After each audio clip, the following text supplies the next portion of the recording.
اوعى تكون او تكوني بتتعاملوا مع ثانوية عامة ان هي ثانوية عامة وبس.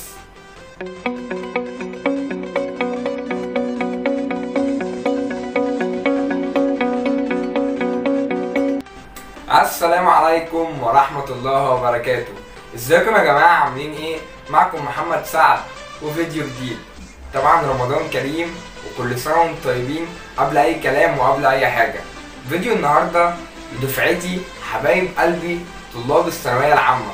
طبعا انا عارف كم الصعوبات والضغوطات اللي موجودة عليكم، انا معاكم في نفس الموضوع. يعني بجد ربنا معانا ويوفقنا وان شاء الله نخش الكلية اللي كل واحد نفسه فيها. المهم نخلينا في موضوع فيديو النهاردة. اوعى تكون او تكوني بتتعاملوا مع ثانوية عامة ان هي ثانوية عامة وبس. يعني ايه الكلام دوت؟ يعني اوعى تكون في ثانوية عامة بس باسمك بس، اللي هو انا فين؟ انا في ثانوية عامة بس. طب انت تعرف ايه؟ انا في ثانوية عامة برضو. لا، اوعى تكون كده. اعرف ان انت لو مثلا في ثانوية عامة يبقى المفروض في معلومات، في دروس، في مواد، الحاجات ديت المفروض انت تكون عارفها كويس قوي، لان انت في المرحلة ديت. يعني ممكن يبان الكلام منطقي لناس كتير جدا، بس الحقيقة ان في صحاب ليا شخصيا يعني اللي هو بجد ما يعرفوش حاجات كتير قوي في المواد اللي عندهم، اللي المفروض الامتحانات بتاعتها بعد شهرين 3. عايز اتكلم معاكم في حاجة. هو بعد شهرين 3 هيجي وقت الامتحانات، واللي ذاكر هيخش واللي ما ذاكرش برضه هيخش الامتحانات. وعلى فكرة ممكن اللي ما يذاكرش يعني يجيب مجموع كبير جدا بأي طريقة بقى، بالغش whatever الموضوع، بس هيجيب مجموع. وممكن اللي ذاكر برضه يجيب مجموع. الفكرة دلوقتي مش متمحورة في المجموع، الفكرة دلوقتي في المعلومات اللي انت المفروض تاخدها من ثانوية عامة. ولو انت بقى من الناس اللي بيقولوا مثلا ان نظام التعليم في بلدنا مش حلو ومش مفيد ومش هيفيدني بأي حاجة، عايز اقولك على حاجة. مفيش حاجة في الدنيا اسمها حاجة هتدرسها ومش هتفيدك.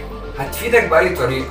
لازم تعرف ان لو انت مثلا في ثانوية عامة او في اي سنة دراسية، اي معلومة انت هتدرسها او هتعرفها، لازم تعرف ان المعلومة ديت هيجي وقت وهتستخدمها وهتستفيد بيها في حياتك. ولو ده ما حصلش يبقى اصلا الوقت اللي انت بتضيعه في انك تجيب المعلومة او ان انت تروح دروس وكده يبقى ملوش لازمة. انت كده كده مش هتستفاد بالمعلومات ديت. فلازم تعرف انك لازم طالما في اي مرحلة دراسية يبقى انت تستفاد بالمعلومات اللي انت هتاخدها في الدروس ديت على ارض الواقع. وعايز اقولك على حاجة، انت طالما بتتفرج على محمد سعد يبقى لازم تكون عارف ان اي حاجة هتعملها في حياتك لازم تعملها بتميز، ولا ايه؟ لازم تكون تعملها بتميز. طيب ازاي بقى تستخدم المعلومات اللي انت هتدرسها في المدرسة بقى او في الجامعة whatever السن؟ تمام، بس الفكرة دلوقتي ان انت هتروح مدرسة او جامعة وتاخد منها دروس او معلومات، ازاي بقى تستفيد بيها على ارض الواقع؟ انك تطبقها. والله بجد الموضوع بسيط. يعني اللي هو عرفت حاجة في الكيمياء حاول تجربها، ما تقولش لا ده هيبقى فيها خطورة او بتاع. جرب شوف ايه اللي هيحصل. مش انت مثلا بتدرس معادلات عن كده؟ جرب. في الجغرافيا شوف هتدرس خريطة العالم، اكيد هتفيدك في يوم من الايام. ما تقوليش حشائش السافانا والكلام ده مش هيفيدني. لا والله بجد اكيد هيفيدك اكيد. الصحراء مثلا مش عارف شرقية وغربية عرفت على الخريطة. كل دي حاجات مهمة. جغرافيا سياسية لو انت بقيت رئيس ان شاء الله، يعني لو نفسك في الموضوع دوت ازاي تدير الدولة. طبعا احنا نقطع الحتة دي، ملناش دعوة احنا بالجزء ده. لا، الفكرة بجد انك تطبق اي حاجة بتدرسها على ارض الواقع بالتجربة بنفسك، وتشوف ايه اللي هتستفاده، ايه اللي هيحصل. يعني ماذا بعد ما انت طبقت دوت؟ هل استفدت بحاجة؟ طب لو ما استفدتش يبقى انت تكون عارف ان انت عملت التجربة. ودي حاجة مهمة جدا لازم تخليها في المايند سيت بتاعك.